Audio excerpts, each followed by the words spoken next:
What's up everybody, it's Soul Tomato, and today I'm partnering once again with Paradox Interactive to give you an in-depth look at the Roads to Power DLC, this time focusing on elements of the free update. But before we do that, let me do something with the new music player first. 1 second, there we go.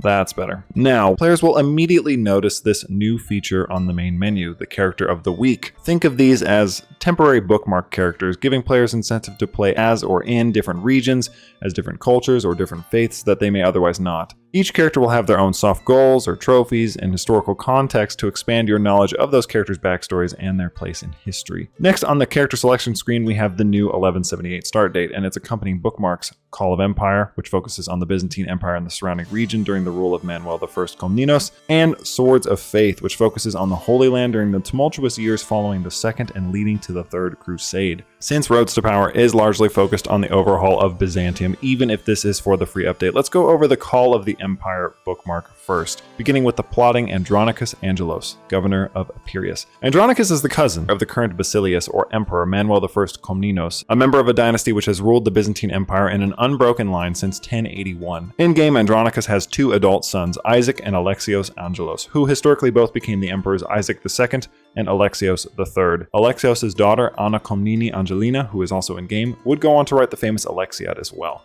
Now, the reason I called Andronicus Angelos plotting was because in 1182, he was part of a plot that attempted to overthrow Emperor Andronicus I Komnenos, a plot that was quickly discovered by the emperor's agents, with several of Andronicus Angelos' co-conspirators maimed or blinded as a result. But Andronicus managed to flee Byzantium with his sons to Damascus and Baghdad with the aid of Saladin, before settling in Acre, where he died in 1185, shortly before his own son Isaac's coup and eventual ascension to the throne. Naturally, and it probably goes without saying, the Angelos family is quite powerful within this period and are well situated to take that power as they did historically from the fading Komnenos dynasty. Next, we have Alexios Palaiologos, governor of Bulgaria, who was the grandfather of Emperor Michael VIII Palaiologos, who founded the Palaiologos dynasty, which lasted from 1259 until the fall of Constantinople in 1453. Historically, the Palaiologos were known as a military family and for their association and intermarrying with the Komnenos dynasty, so that's a route you can go in-game. The last Byzantine character is Ioannis Cantacuzenius, governor of Moesia, who was famous for his courage and stature alongside a breadth of military experience that often led him to be headstrong and arrogant. Though relatively obscure at the moment, the Cantacuzenius dynasty would come into great power towards the later half of the Byzantine Empire's history, challenging the Palaiologos dynasty in their holdings of land and estates. Next, we have one of my personal favorite historical figures. This is Princess Tamar of Georgia, who in 1178 has just come into her co-rule with her father, King George III. Historically, she became one of Georgia's greatest rulers and is today known as Tamar the Great. Among her many deeds, Tamar ushered in a golden age for the Kingdom of Georgia, won great victories against overwhelming Seljuk advances into her lands, and following the Fourth Crusade, assisted with the founding of the Empire of Trebizond for the scattered Byzantines. Lastly, we have the Seljuk Sultan Kilij Arslan II of Rum. With a name literally meaning sword lion, you know this dude means business.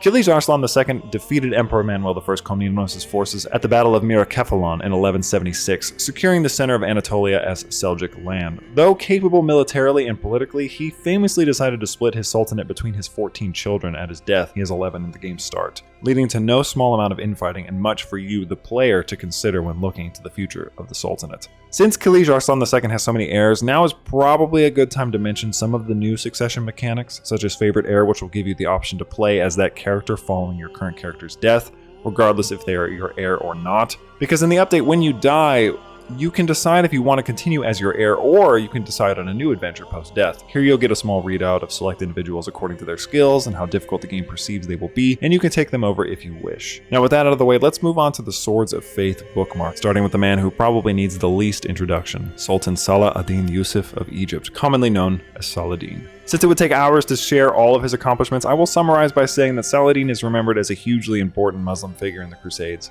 serving as a great general and leader of men by winning major victories such as the Battle of Hattin in July of 1187, which allowed the Muslims to capture Jerusalem in October of 1187, which itself directly prompted the Third Crusade in 1189. Next, we move on to the heir of the Crusader Kingdom of Jerusalem, Princess Sibylla d'Anjou of Gaza, elder sister of King Baudouin IV. Sibylla sits in a rather unfortunate position of having to plan for the future as her capable but sickly brother's leprosy deteriorates his health by the day.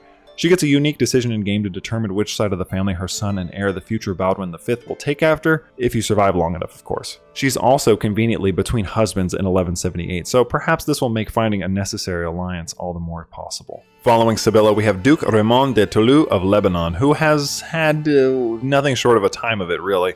Son of a murdered father, he suffered a decade in a Zengide prison after a life of fighting against the Turks and Byzantines alike. He served as regent for Bedouin IV, but no longer needed, Raymond must decide what to do with his lands and the kingdom at large as the king's health declines. Next, we turn our attention north to Count Levon Rupenid of Seleucia, better known historically as King Levon I the Magnificent, who unified Cilician Armenia into a powerful Christian kingdom, whose armies marched proudly in the Third Crusade. Though tragedy-stricken with a dead father, uncle, and potentially a brother too, it may be time for Levon to rise to the occasion and be the unifying force Armenia and Christendom desperately need. Lastly, we come to Muzaffar al-Din Gugubori, Count of Haran. An exiled son, he earned his land by the skill of his sword for a Zengide prince, and in time he would become an acclaimed general of Saladin, particularly in his campaigns in northern Syria and Jazeera, as well as numerous battles during the Third Crusade. With an ailing liege and the winds of war blowing on the horizon, what will you, dear player, decide when the call to glory beckons? Now, when loading up the game as any one of these wonderful characters, players can now customize the notifications you receive as that character via the messages setting on the bottom of the screen by pressing these three dots here. There you can select whether a message appears as a feed on the bottom right, as toast, this little scroll below your notifications, or as a pop-up in the center of the screen. You can also set the game to pause for any of these messages as an added measure to ensure you see it, and of course you can set things to never appear if you prefer. However, some messages, like if a player changes characters in multiplayer or the outcome of an event chain, cannot be ignored. Additionally, players will notice two new map modes available at the bottom of the screen. These are Governments, to show what type of government the area has, and Landless, which shows you the current landless administrative or adventurers at any given moment. Now let's say, for example, in your first run you choose not to pick one of these characters and instead decide to be a vassal for Holy Roman Emperor Frederick Barbarossa. But maybe you've decided that for this run you don't want to become the emperor against your will. Where previously players were subject to the whims of the election system, you can now, via a decision, change your election candidacy status every 20 years to decline the throne, and feel free to get as powerful within it as you want without the burden of having to rule it too. Now, with everything else out of the way, let's lastly touch on something you'll be using quite a lot within the free update, and that's the greatly expanded scheme system. Players will notice that schemes are now broken into 4 categories: hostile, personal, and political schemes, which are exclusive to admin governments, and then there are also discovered schemes, or those performed by the AI or other players that you are now aware of. Additionally, there are also now ways to combat enemy schemes further, beyond your spy master once you have discovered them, or even just suspect them, called countermeasures, of which there are 5. The first countermeasure, Bounties for Whispers, gives negative 15% secrecy to opposing schemes at the cost of monthly gold and prestige. The second, Arbitrary Arrest, gives negative 25% secrecy for opposing schemes, but at the cost of tyranny,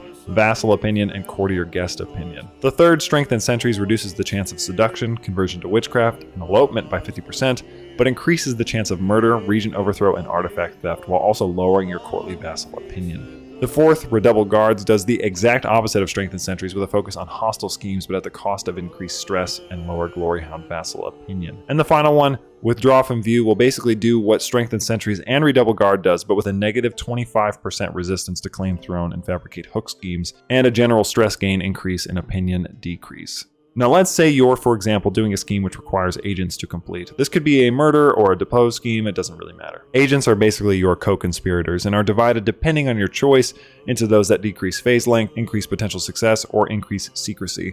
Unlike before where you had a very limited grasp of your agents, schemes now have 5 assignable agent slots based on the agents you wish to have. Schemes can be either balanced, meaning they'll get evenly distributed between success, phase length, and secrecy, or set to prioritize either scheme success, decreasing phase length, or increasing secrecy, meaning there will be 3 agents of that type in those selections. Agents, for those curious, can be assigned either automatically based on those willing to participate automatically, or, as is more common, convinced to join your scheme to fit their assigned role. Success and secrecy agents are easy enough to understand at a glance, but scheme phase length agents are associated with a new mechanic that is essentially how long it takes for each action within a scheme to take place. This is either advancing progress, which can go up or down, or the acquisition of something known as advantage. Scheme length can be days or weeks, which is dependent on a number of factors from your spy master skills to your agents selected. Advantage is a new resource required to complete a scheme, but it can also be used to recruit better agents to your schemes as well. At a minimum, you need at least 5 to 10 advantage to complete a given scheme, with the maximum you can use at once being 20. These numbers, broken up to intervals of 5, give percentage-based modifiers to success chance, on top of allowing you to complete schemes early if you wish. Schemes dedicated to secrecy in particular are interesting because they can earn something known as grace, which is basically just a period where a scheme cannot be discovered discovered through a breach, which is like it sounds, it's a breach in your scheme. If you reach 7 breaches within a scheme,